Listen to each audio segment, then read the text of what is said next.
onde existe... Este é o Conversas Cruzadas aqui na TV Com. Nós estamos discutindo uma ideia que está nascendo na cidade de Florianópolis, que é uma lei de paisagem.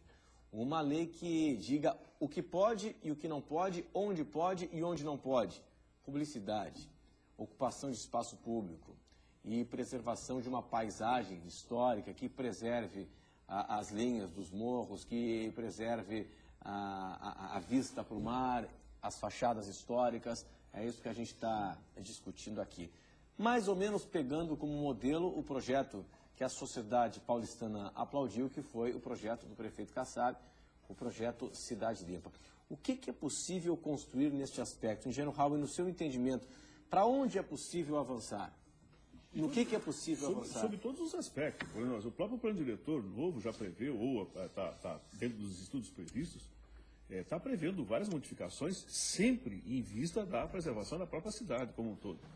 E como aqui a própria lei 12.596/2007, projeto de lei do vereador Aurélio, que está na Câmara Municipal, o parecer do IPUF é muito claro quando diz que esse projeto deveria ser remetido ao plano diretor, que ele deveria fazer o paisagismo da propaganda, deveria fazer parte do contexto do plano diretor, porque ele faz parte da cidade.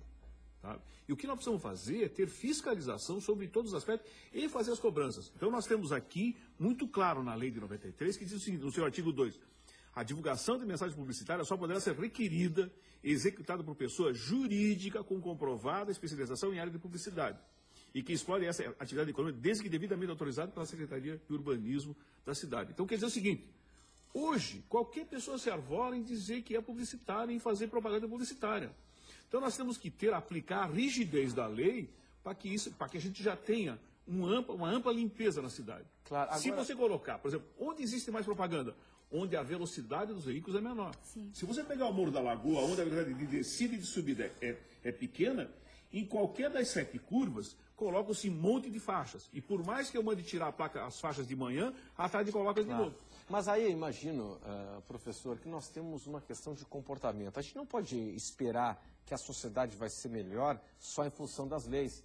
Eu imagino que é uma irracionalidade e até uma injustiça com o poder público que não vai conseguir botar um fiscal em cada esquina.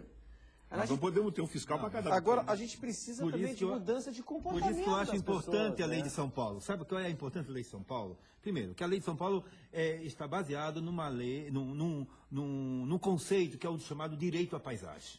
Certo? Quer dizer, todo cidadão tem direito à paisagem. Quer dizer, aquela paisagem não é do proprietário que adquiriu, né? Quer dizer, ele não tem o direito. O direito é um direito público. Então, parte desse conceito. Muito bem. O segundo conceito que foi fundamental. Vamos fazer uma lei que todo mundo saiba exatamente do que trata. Então, nenhum empreendimento pode colocar, independente se tem 200 metros de fachada, nenhuma propaganda que passe do tamanho de uma porta. Olha, isso é muito interessante. Se o grande empresário que tem um shopping, né, e o outro sujeito que tem uma loja de 15 metros, os dois têm direito a colocar uma propaganda do tamanho de uma porta. Isso porque aí todo mundo consegue saber, olha, aquela propaganda lá está maior do que uma porta. E é importante isso que o senhor está falando para o próprio comerciante não ficar com receio do assunto que a gente está levantando aqui. Porque Exatamente. o indicador comercial, essa questão que a gente está levantando, ela é favorável ao comerciante também. Também. Agora, você chega numa loja, por exemplo, na Lagoa da Conceição, chega de frente de uma loja, tem 12 propagandas, ocupando a fachada inteira, a arquitetura desaparece, não há construção, né, de novos referentes, e sob o ponto de vista da arquitetura, porque não interessa. Por que eu vou gastar dinheiro fazendo uma arquitetura bacana, se no final tudo vai ser coberto com propaganda? Então é melhor fazer um galpãozinho de ferro, jogar uma telha ali, depois eu cubro tudo com propaganda, e aí fica uma arquitetura que a gente já sabe, de caráter efêmero, provisório, não é? Então, isso tudo também vem por trás. Quer dizer, no momento que você limpa, que você regulamenta isso de uma maneira que não ocupe o espaço inteiro, né? Claro. A arquitetura começa a aparecer e passa a ter uma força, que é o que está acontecendo em São Paulo. Né? Se revelou agora uma cidade mais cinza ainda, mas existe já um movimento de começar a trabalhar essas empresas através de arte. Aí já é o segundo momento, limpar, porque aí perceberam, não adianta nada tirar a propaganda e ter um monte de fio e um monte de outras coisas que estão poluindo. Então Renato, começa todo deixa um eu trabalho, só aproveitar né? o ensejo, porque é um exemplo muito claro. O Rio Tavares, aquele trecho que a gente tem até... Aquilo é uma coisa que... Qual trecho? Rio Tavares, indo do Rio Esse Tavares para o 55. aeroporto. Sim, do trevo da Serra Serra até o trevo do do... Campeche. Até o trevo É a casa da mãe Joana, né? É a casa Mas, da mas- Joana. mas vejam só, Horrível, mas vejam só um horrível. detalhe que eu queria atentar aqui. O projeto de lei do vereador Aurélio, 70% do projeto de lei dele está baseado no projeto de lei de São Paulo. Isso, exatamente. 70%. Isso é bom? Isso é bom. Isso concordamos. Inclusive, essa questão de fachadas, ela é muito clara e ela é igual à de São Paulo. Igual. O que ela diz?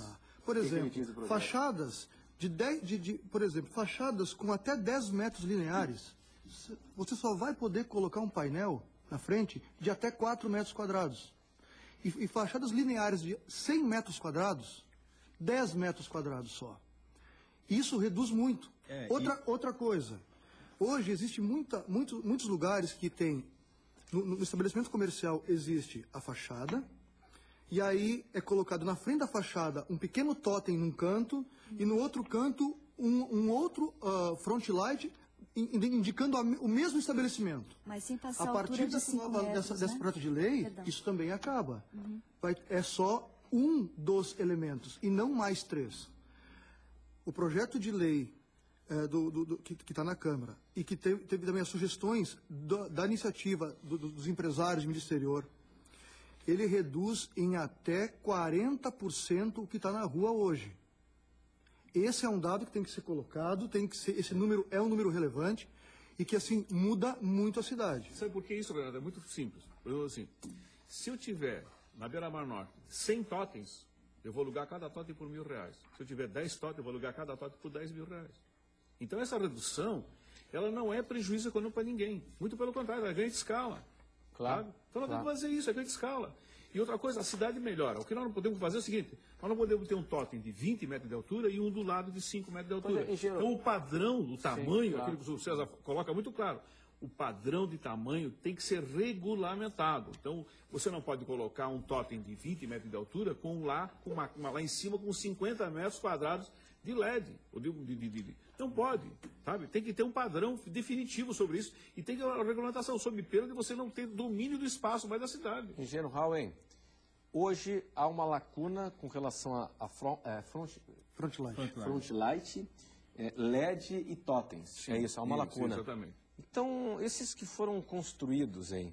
Nós temos vários modelos de negócio, imagino. Tem aquele cara que aproveitou o próprio terreno e botou um totem, alugou o espaço, vendeu mídia, né? Um modo de, claro, de ganhar imagino dinheiro. Né? aquele que também alugou de outros, de terceiros, terreno, instalou, enfim. Como é que isso foi construído, hein? Há um vácuo na lei a respeito disso, é isso? Existe um vácuo na lei, precisa aparecer técnico sobre isso. Aí nós precisamos ter parecer de engenheiro, parecer do jurídico, existe todo um processo administrativo interno. Mas todos esses que foram construídos, por exemplo, os de grande, tem um na Beira-Mar grande. Não, esse que está na Beira-Mar está sob júdice. Por que ele está Tá, sob mas júdice? para ele começar a construir, ele teve que pedir uma autorização na prefeitura? O que existe é o seguinte, o que existe ali? Existiu, esse totem tem mais ou menos uns 15 anos, era de outra forma, ele foi invadido uma área pública, sem licitação. É do lado do Direto do Campo? Na frente do Direto Campo. É isso, né? né? E tem uma área- tem um no SIC também, né? O do SIC, não, mas o do SIC foi licitado. Mas é absurdo. Mas ele foi licitado. Agora acabou o contrato e o cara ganhou uma liminar judicial para manter o totem lá. É absurdo, né? Quer No dizer, SIC, eu não estou me lembrando do bem SIC. na frente. Você passa todo Mas dia lá ali, não está tô me mas lembrando. lá tá dentro do espaço público, mas aquilo lá foi licitado, nós não podemos discutir. O da Direto do Campo não houve licitação e ele ocupa uma área pública. O que está acontecendo? Essa área pública, nós agora notificamos e exigimos que ele comprove, num prazo definido administrativamente, que se ele tem a propriedade, eu tenho uma edital de licitação sobre isso. Ele não tendo, ele vai ser obrigado a desmontar aquele totem como um todo. Tá? E será, inclusive, as sanções de lei, de remuneração ao município por Tá, uso não, só uma indevido. dúvida, eu não peguei aqui, mas para ele construir ali, ele precisou no primeiro momento... Ele de já autorização? tinha um totem, em área pública, só fez a transformação sem autorização da prefeitura. Que tipo de transformação? Ele tinha ali outro dó. Mas no mesmo eu local? conheço, Renato. Não, mas ali é outro Mas formato, né? ele fez a construção, mas se você colocar a construção, ela é muito bem feita, porque... É o seguinte, ele tem Não é difícil aquilo ali, Não, né? mas ele tem uma cor, veja bem, o cara faz. a cor já do ambiente você não percebe, porque ele é branco, você passa a não ver.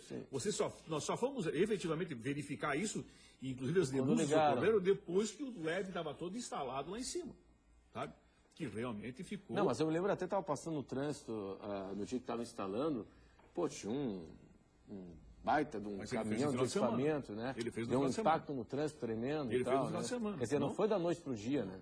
Não foi da noite pro dia. Né? Não, até Mas ali ele foi abusado. Até como eu sei dos dois casos, né, são assuntos recorrentes do núcleo, a questão do SIC, a liminar que foi ganha foi uma liminar temporária para cumprir o contrato que o SIC deveria cumprir até o dia 29/7. Então, dia 29/7, o painel não estará mais lá.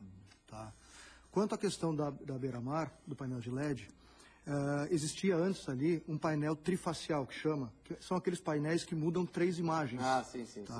Esse painel, menos impactante, né? Esse painel é um painel regular. A lei permite esse painel. Qual esse? O atual? A lei 4289, ela tem, onde fala dos engenhos, ela fala em painéis especiais. O que é painel especial? É que tenha um dos elementos a seguir. Ou ser componente elétrico, componente eletrônico, tem uma série de coisas. E o painel trifacial, ele se enquadra dentro desse... Que é esse que está hoje? Que é o que estava antes. Ah, o que estava antes, aquele trifacial. O painel de LED, ele entra dentro do mesmo item de painéis especiais por ele ser com componentes eletrônicos. É o que diz a lei 4289. Tem uma coisa, mas por ele estar em área pública, ele não se enquadra em lugar nenhum. A questão da área pública é uma discussão que a empresa vai ter o tempo para poder provar que está ali há mais de 10 anos, inclusive com alvarás da prefeitura nos últimos 9.